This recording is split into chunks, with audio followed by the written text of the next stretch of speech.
বউয়ের মতো ব্যবহার করেছে। অন্য বড় দলের কাছে বাস খেয়ে এসে যে রাগটা জমে সেটার পুরোটা ঢালা হয়েছে জিম্বাবুয়ের উপর। ঠিক যেমন কিছু ব্যাডা মানুষ বাইরে খেয়ে ঘরে ঢুকে বইয়ের উপর ঝাড়ে, বাংলাদেশও নাকি ঠিক তেমনটাই করে এসেছে। তাই জিম্বাবুয়ে মনে মনে সিদ্ধান্ত নিয়েছে বাংলাদেশের সাথে আর সংসার করবে না। এজন্য তারা বাংলাদেশের বিপক্ষে ভোট দিয়েছে। নিউজিল্যান্ডের কথাও কম কষ্টের না। 2021 সালে বাংলাদেশ যখন নিউজিল্যান্ডকে মিরপুরের ধান খেতে ডেকে এনে যে ঐতিহাসিক আইক্যওয়ালা বাস দিয়েছিল, সেই ব্যথা নাকি আজও তারা বয়ে বেড়াচ্ছে। শোনা যায় প্রতি আমাবস্যার রাতে কিউইরা একসাথে ব্যথায় ছটফট করে, আহ বলে চিল্লায়। এমন মানসিক ও যন্ত্রণার পর বাংলাদেশের পক্ষে ভোট দেওয়ার মানসিকতা আর তাদের নেই। এই জন্য বাংলাদেশের বিপক্ষে তারা ভোট দিয়েছে। সবশেষে আসে বড় সাহেবদের দল, England, Australia, south Africa, West Indies. এরা বাংলাদেশের পক্ষে ভোট দেয়নি, তার কারণ একটাই, আইপিএল। ভোটাভুটির আগেই নাকি ফোন গেছে, তোরা যদি একটাও বাংলাদেশের পক্ষে ভোট দিস তাহলে সব কয়টাকে আইপিএল থেকে বের করে দিব।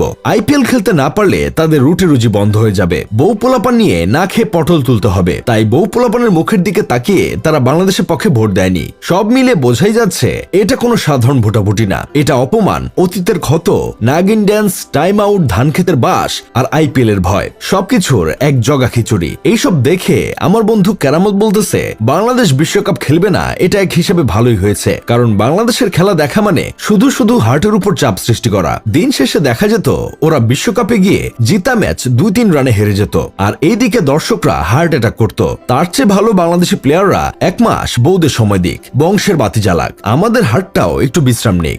যাই হোক, শেষমেশ আমি গোলাম হোসেন একটা কাজের কথা কই, বাংলাদেশ যদি বিশ্বকাপ খেলতে ভারতে যেত তাহলে পুরো ভারত জুড়ে শুরু হতো ঠাট্টা তামাশার ট্রল, স্টেডিয়ামে উঠতো অপমানজনক প্ল্যাকার্ড, খেলোয়াড়দের কানে আসতো বিদ্রূপ আর কটূক্তি। এই অপমান সহ্য করাচ্ছে না হয় এবার বিশ্বকাপ না খেলাই ভালো।